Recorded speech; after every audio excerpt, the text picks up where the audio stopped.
Il y a toujours ces malfaiteurs là. Hein, les arnaqueurs, vous êtes mauvais des...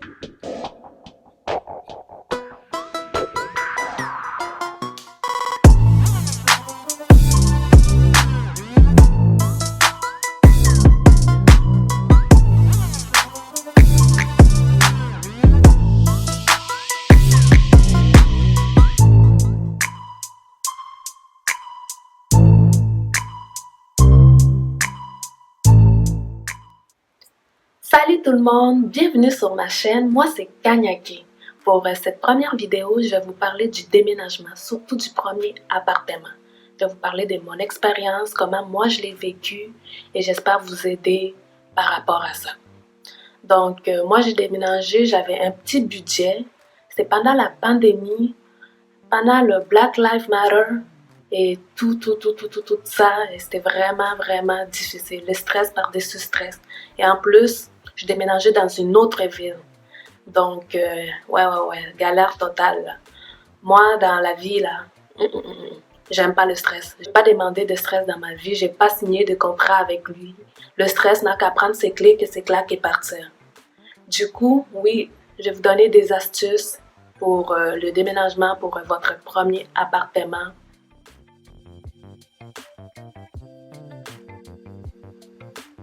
Donc, commençons par le début, la recherche. Oui, j'ai commencé ma recherche au moment où j'étais admise dans mon programme parce que je ne l'ai pas commencé avant. Puis après ça, je trouve un appartement, je me retrouve dans une autre ville, seule, sans emploi, sans école, sans rien du tout. Là. Non. Je voulais pas souffrir. Là. Ah oui, ça non plus, j'ai pas signé de contrat pour ça. La souffrance là. Non.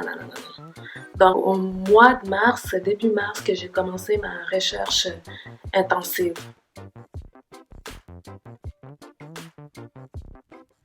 Donc, pour ma recherche d'appartement, j'ai commencé à chercher sur Facebook, Kijiji, Kangoulou et sur Google par-ci, par-là. Là. Mais c'est sur Kangoulou que moi, j'ai trouvé mon appartement.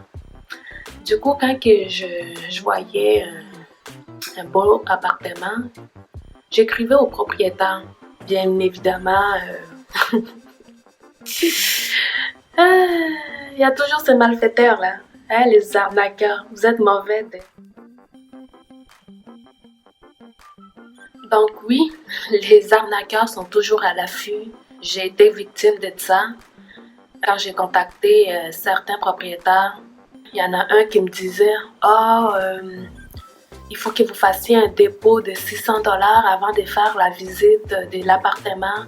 En ce moment, je ne suis pas dans l'appartement, je suis au Sénégal, mais quand vous auriez fait le dépôt, l'appartement va être à vous. » J'étais là, bra. Sérieusement? Donc, tu veux que moi, je fasse un dépôt de 600 $ et j'ai même pas encore vu l'appartement? Ça ne marche pas comme ça. Donc, il était là, « Ah, mais c'est comme ça fonctionne. Oh, j'ai toujours fonctionné comme ça et c'est comme ça, quoi. » J'ai fait, non, sans visite, pas de dépôt, pas rien du tout. Ensuite, par courriel, d'autres propriétaires m'ont répondu et je vais vous lire justement ce que la soi-disant propriétaire disait. En ce qui concerne le paiement, je tiens à vous dire qu'il ne s'agit pas d'un virement bancaire, mais plutôt un virement Interact. Comme je l'avais dit dans mon courriel précédent, vous devez apprêter le virement Interact avant mon arrivée, donc vous allez donner la réponse à la question de sécurité du virement Interact, en échange contre les clés de l'appartement après visite et signature du bail. C'est avec la réponse à la question de sécurité du virement Interact que je peux encaisser l'argent, donc vous allez me le donner au lieu du rendez-vous après la visite et la signature du bail, mais après la visite et que l'appartement ne vous intéresse pas, vous pouvez annuler votre virement Interact. J'espère avoir de vos nouvelles rapidement, cordialement. Tout ça pour vous dire de faire extrêmement attention lorsqu'il concerne la recherche d'appartements. Par exemple, pour la deuxième madame qui me disait de faire un virement et que je devais lui donner la réponse à la fin, il ne faut pas faire ça. Il ne faut pas faire des dépôts, il ne faut pas faire des virements parce que les hackers, les arnaqueurs sont très bons. Ils peuvent le trouver finalement à la fin où vous vous ramassez, vous allez là-bas à l'appartement Et c'est quelqu'un de costaud qui peut vous tuer, quoi, ou quelqu'un qui va vous faire du mal. Donc, si vous n'êtes pas sûr que c'est un arnaqueur, allez voir une autre personne pour que vous ayez deux opinions. Si vous doutez, passez au suivant, c'est pas forcé, hein. Il y a plein d'autres appartements. Vous passez et vous recherchez d'autres appartements que vous êtes sûr. Donc, oui, tout le mois de mars, j'avais toujours pas visité d'appartement, j'avais toujours pas trouvé. Et mois de mai est arrivé. Et le corona aussi, donc le gouvernement a fermé tous les frontières, donc je pouvais plus me rendre à Montréal. Je pouvais plus rien faire et il a décidé que les visites se feraient maintenant en ligne. Ah, je n'aimais pas ce concept-là. Les trucs en ligne, là, propriétaire te montre quelque chose et t'arrives là-bas, c'est autre chose. Non, not for me. Donc, j'ai décidé d'attendre. Là, je croyais que ça allait passer un peu, mais non, ça passait pas, là. Ça durait, et finalement, j'ai décidé, bon, je vais continuer les recherches malgré tout, et on va faire les visites en ligne. Je n'avais plus le choix, là. Donc, j'ai commencé à contacter des propriétaires pour qu'on commence à visiter l'appartement en ligne. Et comme je n'avais pas de référence, souvent, on ne me répondait plus. J'ai là, oh mon Dieu, ça va être plus long que prévu. Seigneur, mais c'est mon premier appartement. Donnez-moi une petite chance au moins, là. Mais non, ils ne me donnaient pas cette chance-là. Là, je commençais vraiment à désespérer, là, pour la recherche.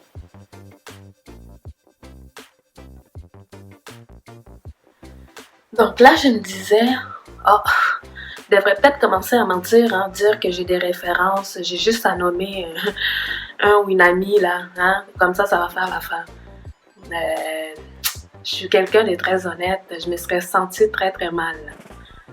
Donc, une chance, vers fin mai, des propriétaires m'ont répondu, je leur ai dit la vérité, j'avais pas de référence et que ma cote de crédit, là, était comme ci, comme ça.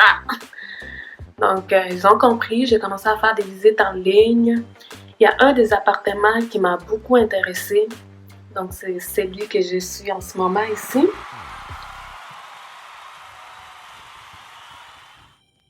Donc, par contre, je lui ai dit que j'avais un garant. Donc, un garant, c'est ton bras droit. Moi, c'était ma mère. La personne que si je fais défaut de paiement, c'est le garant qui doit payer les loyers. Du coup, je lui ai dit tout ça, ma cote, ouais, référence, ouais, c'est mon premier appartement, du coup, j'ai pas tout ça. Et il a compris et j'ai commencé à poser plein de questions sur le quartier. Est-ce qu'il y a une épicerie, une pharmacie, le transport en commun s'il est proche, le voisin et pourquoi l'ancienne mère est partie. Parce que ça peut être un indice là, pour savoir la personnalité de ton nouveau propriétaire. Parce que si elle est partie parce que elle ne s'attendait pas bien avec le propriétaire, ça te donne une idée de comment le propriétaire est. Donc, j'ai posé toutes ces questions, c'est toutes les questions qui concernent mes besoins à moi. Et vous aussi, quand vous recherchez votre appartement, posez toutes les questions qui concernent vos besoins à vous, concernant les alentours du quartier, si le quartier est calme, si le quartier est bruyant, si le quartier est rempli avec plein d'étudiants, s'il y a un café proche. Donc, posez toutes les questions qui vous conviennent. Par exemple, pour moi, le transport est très important parce que ici, on est au Canada. Hein, les hivers sont très rudes et si mon bus ou mon métro est extrêmement loin, pas question que je prends cet appartement-là parce que marcher 15 minutes à moins 40 comme ça, là, non. C'est pas pour moi, ça. Donc, ça, le transport en commun qui est proche de l'appartement, c'est très important. Malheureusement, je dois couper cette vidéo parce qu'elle est beaucoup trop longue, mais je vais faire une deuxième partie justement pour ça. Parce que la deuxième partie va concerner surtout ce qu'il faut faire après la signature du bail. Sinon, j'espère que vous avez aimé cette vidéo. Si vous avez des questions, allez dans la barre de commentaires, commentez, likez et partagez cette vidéo. Sur ce, je vous dis ciao et à la prochaine.